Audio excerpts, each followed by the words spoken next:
Bismillahirrahmanirrahim. Assalamualaikum warahmatullahi wabarakatuh. Perkenalkan, saya Zuni Hidayatullah dari SMA Negeri 1 Kedungmuni, CGP Angkatan 9, Kabupaten Pekalongan, Jawa Tengah.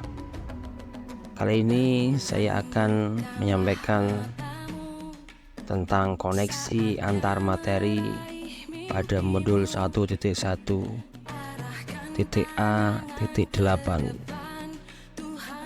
Salam dan bahagia.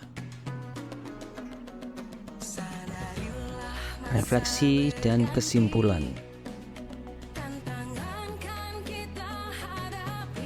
Dasar pemikiran Ki Hajar Dewantoro terbagi menjadi 4. Yang pertama adalah pendidikan berpihak pada anak, kodrat anak, menuntun, dan budi pekerti.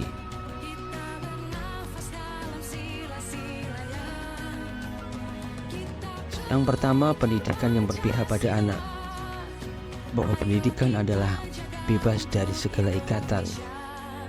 Bebas dari segala ikatan di sini adalah anak bebas merdeka, bebas mengutarakan pendapat, bebas untuk berekspresi, dan bebas dalam hal pembelajaran. Yang kedua, orang tua adalah sebagai pokok pendidikan, karena kedua orang tua inilah yang dapat berhamba pada sang anak. Berhamba pada sang anak adalah dalam pendidikan adalah berpusat pada murid.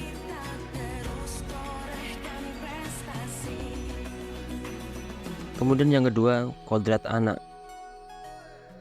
Bahwa manusia merdeka adalah manusia yang hidupnya secara lahir maupun batin tidak tergantung pada orang lain. Artinya, anak bisa mandiri untuk melakukan atau menentukan jalan hidupnya.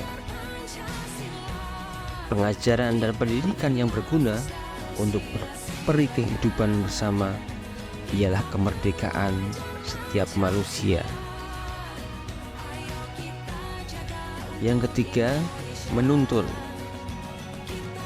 Bahwa pendidikan itu adalah menuntun segala kekuatan kodrat yang ada pada anak-anak agar mereka dapat mencapai keselamatan dan kebahagiaan yang setinggi-tingginya, baik sebagai manusia maupun anggota masyarakat. Dan yang keempat adalah budi pekerti. Bahwa budi pekerti, watak, karakter adalah bersatunya perpaduan harmonis antara gerak, pikiran, perasaan, dan kehendak atau kemauan, sehingga menimbulkan tenaga atau semangat. Budi pekerti bisa kita artikan, budi itu adalah pikiran, cipta, perasaan atau rasa, kehendak atau kemauan atau karsa, dan pekerti sendiri itu adalah tenaga atau raga.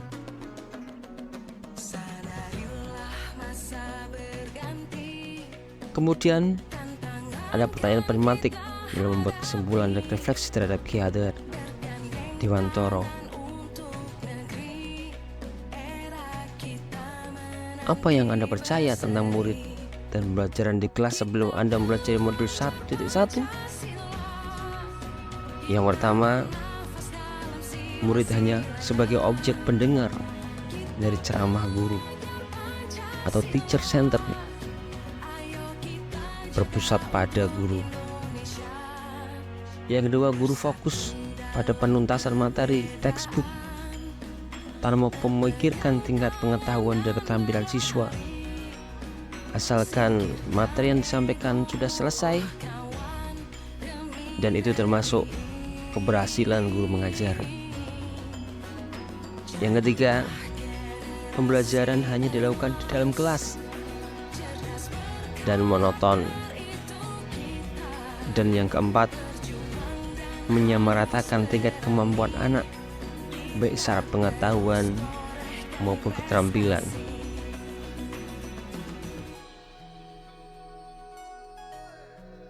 Kemudian pertanyaan berikutnya adalah, apa yang merubah dari pemikiran atau perilaku Anda setelah mempelajari modul ini? Yang pertama adalah pembelajaran berpusat pada siswa, teacher center. Jadi berhamba pada siswa. Yang kedua, lebih menitik beratkan materi esensial yang siswa butuhkan di masyarakat. Artinya tidak semua materi harus kita kejar, harus kita selesaikan tanpa menghiraukan tingkat kemampuan siswa. Yang ketiga, pembelajaran boleh dilakukan di luar kelas atau outing kelas atau moving kelas dengan menggunakan lingkungan sebagai sarana prasarana pembelajaran dan tidak harus selalu di dalam kelas. Dan yang keempat, adanya tes diagnosis awal untuk memetakan kesiapan belajar siswa sesuai dengan kodratnya.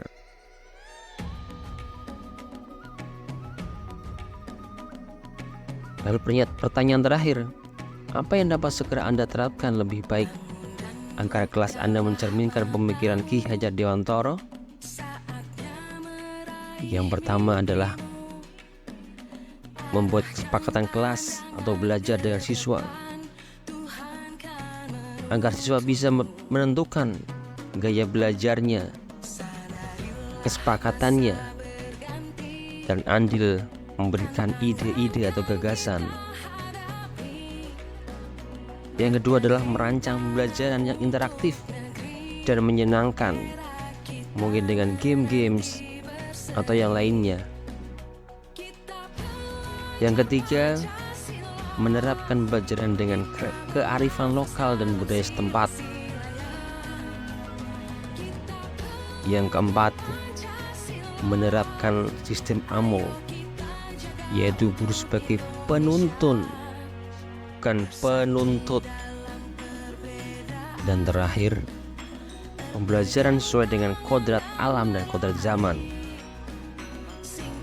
Berbeda dengan kita dulu, zamannya berbeda dengan zaman sekarang. Sekarang anak lebih aktif menggunakan teknologi informasi.